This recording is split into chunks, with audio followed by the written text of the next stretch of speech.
आज हम लोग और कुछ अच्छे सवाल सॉल्व करने जा रहे हैं। ये सारे के सारे सवाल प्रीवियस ईयर में आ चुके हैं। सीबीएसई के सारे प्रीवियस ईयर, सीबीएसई हो गया, आईसीएसई हो गया, सारे के सारे सवाल प्रीवियस ईयर के हैं। आप इनको बिल्कुल अपने कॉन्सेप्ट्स में इस क्वेश्चन के साथ प्रैक्टिस कर सकते हैं। तो let us start with our first problem of the day.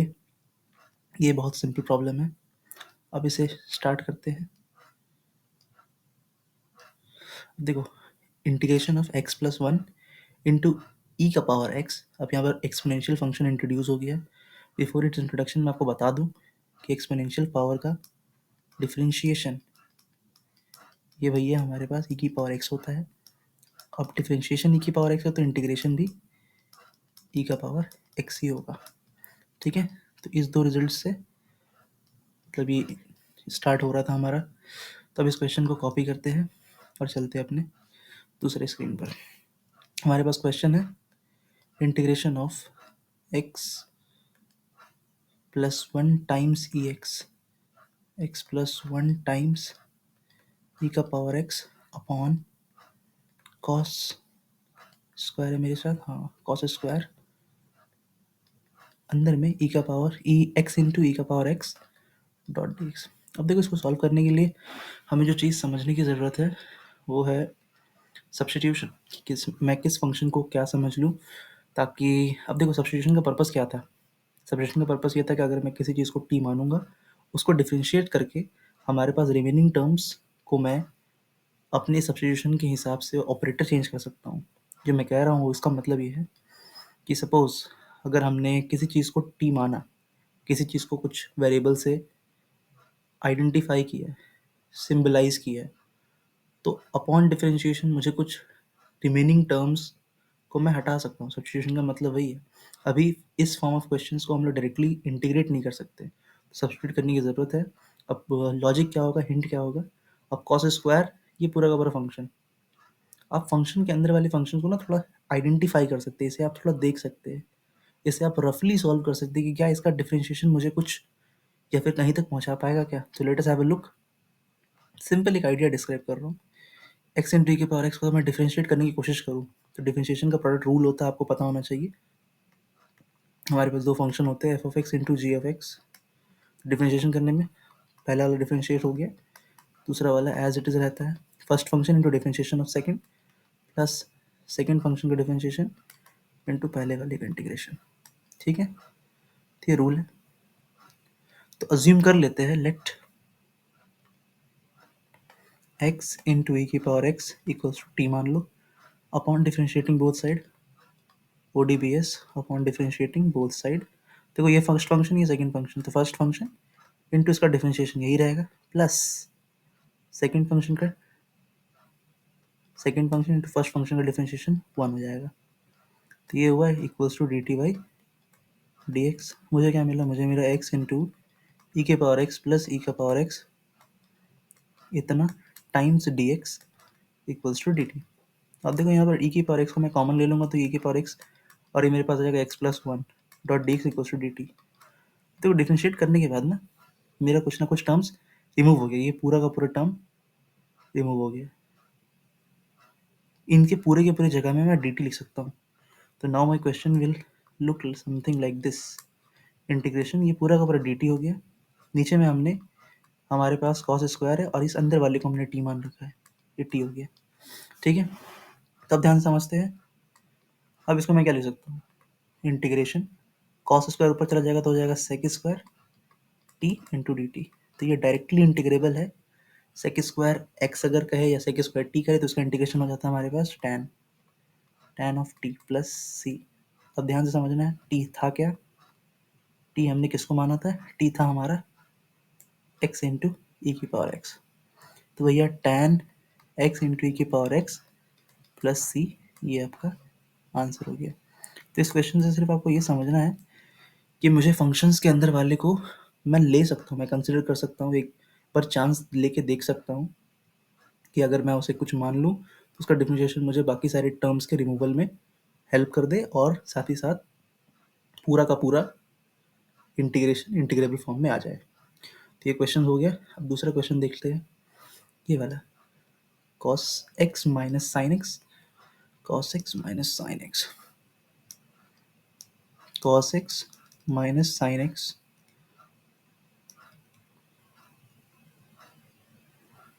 cos x minus sin x upon 1 plus sign 2x। अब ये बड़ा इंटरेस्टिंग प्रॉब्लम है, मैं दोबारा अच्छे से लिख देता हूँ। cos x minus sine of x, ये पूरा का पूरा प्रॉब्लम बहुत ही इंटरेस्टिंग है, इसमें आपको एक इनसाइड सीखने को मिलेगा। अब ये क्या हो सकता है वो इनसाइड, ध्यान समझना। कुछ पेन चेंज करके बताता हूँ आपको। अब देखो, हमारे पास एक फॉर्मूला है साइन 2x। साइन 2x क्या होता है भाई? ये होता है 2 sine X into cos of X. ठीक है, अब देखो वन को मैं इस तरह से समझ सकता हूँ। हमने क्लास जब से ट्रिग्नोमेट्री शुरू हुई है तब से हमने ये चीज़ की आइडेंटिटी के बारे जान लिया है कि sine square x plus cos square x is equal to 1। ठीक है, मैं इनसाइड बिल्ड करवा रहा हूँ, इस आइडेंटिटी को आप बहुत ज़्यादा यूज़ कर सकते हैं। तो 1 प्लस साइन 2x को अगर मैं लिखना चाहूँ तो मैं क्या लिख सकता हूँ? 1 की जगह में क्यों लिख रहा हूँ वो बताता हूँ। Cos square x plus sine square x plus, देखो साइन 2x की जगह में मैं लिख रहा हूँ 2 sine X cos X, 2 sine of x into cos of X. ठीक है, तो ये मेरे पास cos square x plus sine square x plus 2 sine X into cos X हो गया। तो मैंने 1 प्लस साइन 2x को कुछ इस तरह से लिख दिया। ठीक है, किसी को भी आगे पीछे लिख सकते हैं, ठीक है, उसमें कोई प्रॉब्लम नहीं है। तो देखो इसको मैं समझ सकता हूँ ऐसा कि भाई ये मेरा ए स्क्वायर है, ये मेरा बी स्क्वायर है और ये मेरा 2ab है। किसी को भी आप ए मानो, किसी को भी मानो, कोई प्रॉब्लम नहीं है। तो ये मेरा पूरा का पूरा बन गया ए प्लस बी का होल स्क्वायर। ठीक है, नहीं है? तो 1 प्लस साइन 2x को मैं इस तरह से तो लिख ही सकता हूँ। क्लियर है, नहीं है? तो मैं लिखना चाहूँगा, ध्यान से समझना। मेरे पास है cos x minus sine x, cos x minus sine x. नीचे में मैं लिख सकता हूँ, ध्यान से समझना, 1 प्लस साइन 2x को मैं लिखना चाहूँगा sign x plus cos x का होल स्क्वायर। लिख सकता हूँ, ध्यान से समझना, लिख सकता हूँ, बिल्कुल लिख सकता हूँ। अब एक बार मैंने लिख लिया ना तो मेरा प्रॉब्लम बहुत सॉल्व हो गया। देखो डिनोमिनेटर को मैं पेन चेंज करके बताता हूँ, डिनोमिनेटर को समझो।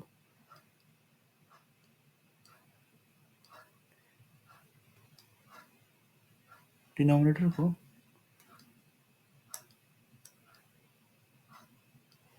डिनोमिनेटर को मैं कुछ अज्यूम करूँगा।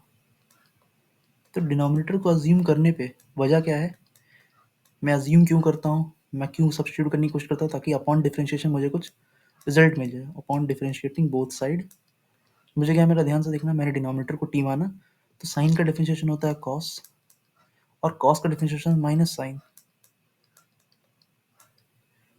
dx equal to dt। तो ध्यान से देखो, ये मेरा ऊपर वाला न्यूमरेटर वाला पार्ट रिमूव हो गया। समझ में आ रहा? ये हो गया भाई हमारे पास dt, मैं लिख सकता हूँ डायरेक्टली, और नीचे मैंने t माना है तो ये हो जाएगा t का स्क्वायर। अब इसको मैं ऊपर उठा सकता हूँ, ऊपर लेकर आ सकता हूँ। ठीक है, अब आप -2 इंटीग्रेट कर सकते हैं। अब आप -2 plus 1 upon -2 plus 1 plus c। तो ये नीचे -1 आएगा, माइनस ऊपर लिख दिया मैंने, और टी का पावर -1 नीचे चला जाएगा, टी का पावर 1 हो। तो इसको मैं लिख सकता हूँ डायरेक्टली। इसके बाद माइनस है, टी हमारा था sine x plus cos x, sine x plus cos of x plus c. तो ये रिजल्ट होगा। इस क्वेश्चन में बहुत इंपॉर्टेंट है ये इनसाइड बिल्ड करना, इसे मैं हाईलाइट कर दे रहा हूँ।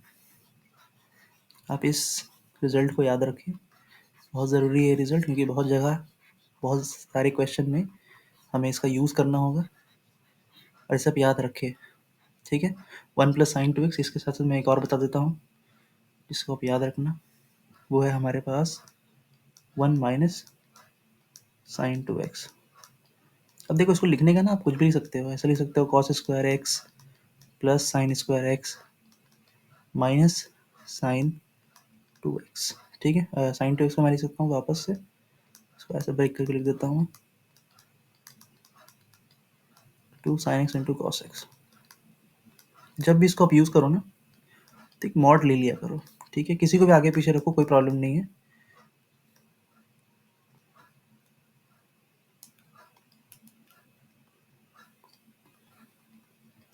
किसी को भी आगे पीछे रखो, कोई प्रॉब्लम नहीं, बस मॉड ले लिया करो, क्योंकि ये दोनों के दोनों फंक्शन ना चेंज होते हैं। मैं जस्ट एग्जांपल दे रहा हूँ, बहुत जल्दी में समझाना चाह रहा हूँ मैं। ठीक है, अब देखो साइन एक्स का जो फंक्शन होता है वो कुछ इस तरह से है। ठीक है, मैं ब्लैक का इस्तेमाल कर लेता हूँ। कॉस एक्स का जो फंक्शन होता है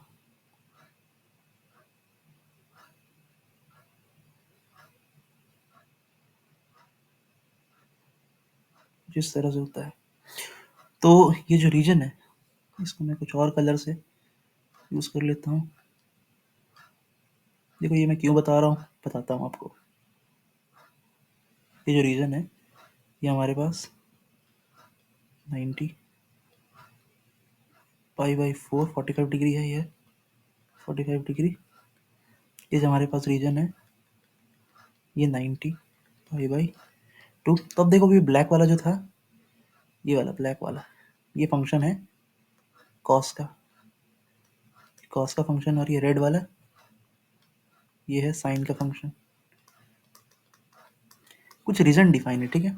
अब देखो 0 से लेकर के पाई बाई 4 तक, 0 से लेके पाई बाई 4 तक ये वाला रीजन, ये पाई बाई 4, कौन सा फंक्शन ऊपर है? कॉस एक्स ऊपर है, साइन एक्स नीचे है। तो भैया कॉस एक्स ऊपर है, साइन एक्स नीचे है। ठीक है, अब ध्यान से समझना, पाई बाई 4 से रीजन पाई 90 तक, पाई बाई 2 तक, ये वाला रीजन देखो। अब रेड वाला ग्राफ ऊपर चला गया, ब्लैक वाला नीचे चला गया, मतलब साइन एक्स ऊपर आ गया और कॉस एक्स नीचे चला गया। साइन एक्स ऊपर चला गया, कॉस एक्स नीचे आ गया। तो within the region 0 to pi by 2 हमारे पास फंक्शन का ट्रांजिशन होता है। मतलब एक बार साइन एक्स ऊपर चला जाता है, एक बार कॉस एक्स ऊपर चला जाता है, इसलिए मॉड को लिखना बहुत ज़रूरी है। ये मैंने जस्ट बता दिया, आप याद रखना। ठीक है, ये रिजल्ट को आपको अच्छे से याद रखना है। ये जो भी ग्राफिकल डिस्कशन मैंने बताया है ये बहुत इंपॉर्टेंट है। ठीक है, अब आगे चलते हैं अगले सवाल पे। हमारे पास सवाल है ये वाला, ये कंपैरेटिवली बहुत इजी सवाल है, डिस्कस करते हैं। इंटीग्रेशन एक्स क्यूब साइन का power x plus integration x cube sine x की पावर 4+1, यही क्वेश्चन था। एक बार रिकन्फर्म कर लेता हूँ।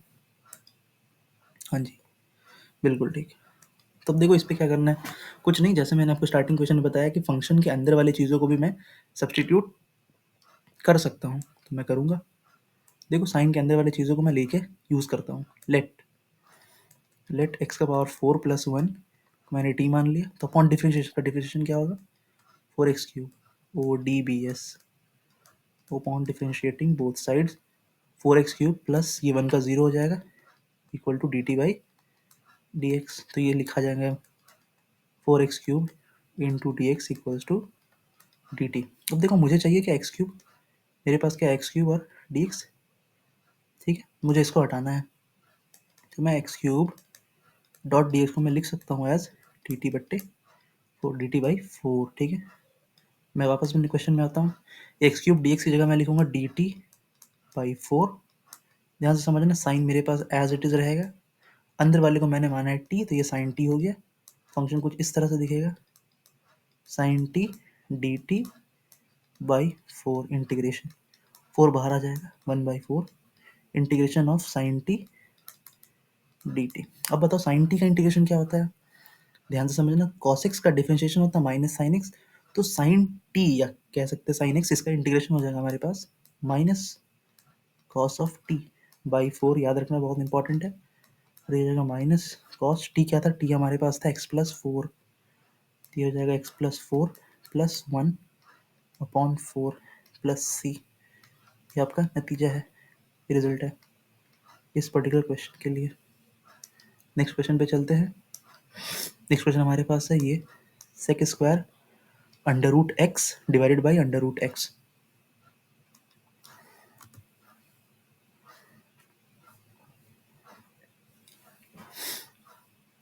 Integration sec square under root x divided by under root x into d x. हाँ, फिर वही चीज़, आपको बता देता हूँ, फंक्शन के अंदर वाली चीज़ों को आप सब्सटीट्यूट कर सकते हैं। तो सेक स्क्वायर के बाद ये हमारे पास रूट ऑफ एक्स है, मैं इसे कंसिडर करता हूँ, सब्सटीट्यूट कराने की कोशिश करता हूँ।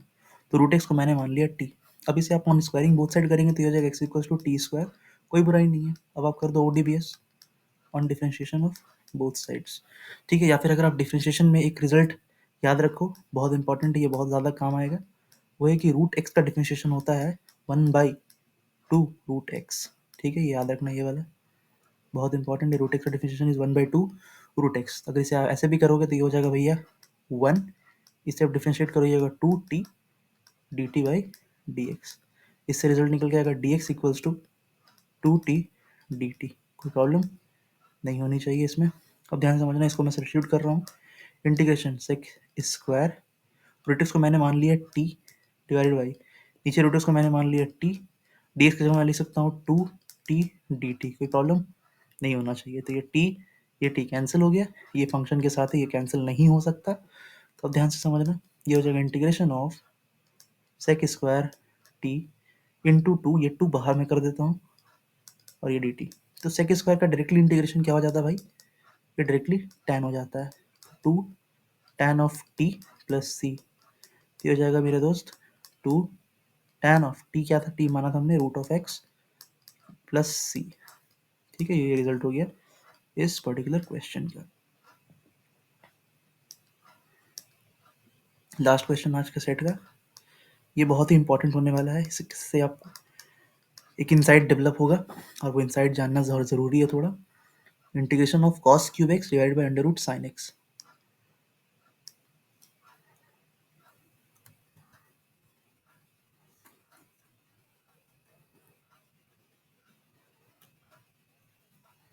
Integration of cos cube of x divided by under root of sine x dx। अब ध्यान से समझना, इसमें मैं क्या कर सकता हूँ, इसमें मुझे करना है, कुछ सोचना है, कुछ डिफ्रेंशिएट करके अपने कामों को अंजाम देना है। तो क्या कर सकते हैं, मैं कंसिडर करना चाहूँगा कि पूरे के पूरे डिनोमिनेटर को कुछ मान लूँ, और उससे अपने बाकी क्वेश्चन में देखते हैं क्या इम्प्रूवमेंट हो सकता है। तो लेट इंटीग्रेशन ऑफ साइन, मतलब integration sorry, under root of sine x को मैंने टी मान लिया। तो अपॉन स्क्वायरिंग करूँगा तो मैं यही हो जाएगा sine x equal to t square. अब मैं करूँगा डिफ्रेंशिएटिंग बोथ साइड, तो साइन एक्स का डिफ्रेंशिएशन हो जाएगा cos of x, t square का हो जाएगा 2t dt by D x. तो भैया मेरे पास cos x into d x आ गया, equals to 2t into d t. ये मुझे अभी तक मिला है, इसको मैं थोड़ा क्लियर कर दूँ। ये मुझे अभी तक ये मिला है। अब मैं देखता हूँ क्या कर सकता हूँ इसके साथ। देखो कॉस क्यूब को मैं लिख सकता हूँ cos square x into cos of x into d x divided by under root sine of x. ऐसा तो कर ही सकता हूँ, मैं लिख सकता हूँ। देखो इससे मेरा ना प्रॉब्लम सॉल्व हो जाएगा, कॉस एक्स डी एक्स को मैं कुछ ना कुछ चीज़ों में कन्वर्ट कर सकता हूँ। मैं लिखूंगा कॉस स्क्वायर एक्स इंटू, इसकी जगह मैं लिख सकता हूँ 2t dt अपॉन, ध्यान से समझना, ये अंडर रूट टी को, अंडर रूट साइन एक्स को मैंने मान रखा है टी, तो ये हो जाएगा टी, बहुत इंपॉर्टेंट। ये हो जाएगा मेरे पास, साफ कर देता हूँ, ये हो जाएगा मेरे पास टी, और ये टी और ये टी कैंसिल हो गया। तो मेरे पास पूरा का पूरा क्वेश्चन बचा integration of 2 cos square x into d t. अब देखो यहाँ पर ये क्वेश्चन ना थोड़ा सा अटपटा सा हो गया। अटपटा सा क्यों हो गया मैं बताता हूँ, समझाता हूँ। ये पूरा का पूरा अगर आप इस फॉर्मेट में इसे इंटीग्रेट कर दोगे तो ये गलत हो जाएगा, it will totally be wrong. आपको करना क्या है भाई, आपको थोड़ा सा दोनों को एक जैसा करना पड़ेगा, मतलब जिस तरह का ऑपरेटर है मेरे पास उसी तरह का फंक्शन होना चाहिए। यहाँ फंक्शन हमारे एक्स में है लेकिन ऑपरेटर डी टी में है, तो मैं कोशिश करूँगा जिसको मैं सब्सटीट्यूट किया था, ये सब्सटीट्यूट जिसको मैं किया था, क्या उसको मैं अपने ओरिजिनल फंक्शन के हिसाब से लिख सकता हूँ। मतलब समझो, ये 2 तो पहले मैं बाहर ला देता हूँ, इंटीग्रेशन, क्या कॉस स्क्वायर एक्स को मैं लिख सकता हूँ 1 माइनस साइन स्क्वायर एक्स, लिख सकता हूँ, बिल्कुल लिख सकता हूँ, इंटू डी टी। कैसे लिख सकता हूँ, ये वाले रिलेशन से, sine square x plus cos square x is equals to 1। तो भैया कॉस स्क्वायर एक्स की जगह में मैं लिख सकता हूँ 1 माइनस साइन स्क्वायर एक्स लिख सकता हूँ, ठीक है। तो 1 मैंने साइन स्क्वायर क्यों किया, करना क्या, वजह क्या था, करने का वजह बहुत अच्छा था कि भाई साइन एक्स को पहले मैंने कुछ मान रखा है। देखो sine x equals to t का पावर 2, मतलब sine x equals to t square, तो साइन स्क्वायर एक्स क्या हो जाएगा, हो जाएगा भैया टी का पावर 4। बताओ कोई प्रॉब्लम, यस और नो। मतलब मैं ये लिख सकता हूँ, जो अभी यहाँ पर इंटीग्रेबल नहीं था वो अब इंटीग्रेबल फॉर्मेट में हो चुका है। यहाँ पर प्रॉब्लम थी, यहाँ पर कोई प्रॉब्लम नहीं है। जिस तरह का ऑपरेटर है हमारे पास उसी तरह का फंक्शन है। क्लियर है। मैं नेक्स्ट वाले पेज पे आ जाता हूँ। हमारे पास कुछ फंक्शन ऐसा बन रहा है, 2 1 माइनस टी का पावर 4 डी टी। अब देखो इसे आसानी से इंटीग्रेट किया जा सकता है। तो ये 2 है, ऐसा कर देता हूँ मैं, 2 को सबसे बाहर कर देता हूँ, तो जगह 1 D T minus integration of T का पावर 4 डी टी। ठीक है, दिस इज इक्वल्स टू 2, बाहर रहने दो, डी टी का इंटीग्रेशन हो जाएगा टी माइनस टी का पावर 4 का इंटीग्रेशन होगा टी का पावर 5/5 प्लस सी। तो ये मेरे पास हो जाएगा 2 टी माइनस 2 टी का पावर 4 टी का पावर 5/5 प्लस सी। अब टी था क्या भाई, टी मेरा था under root sine x. T क्या था, टी मेरा था अंडर रूट साइन एक्स। तो मैं वापस अपने जगह पे लिख दूंगा, 2 under root sine of x minus 2/5। अब देखो टी का पावर है तो कोई बात नहीं, ये हो जाएगा भैया साइन एक्स हटा देता हूँ थोड़ा,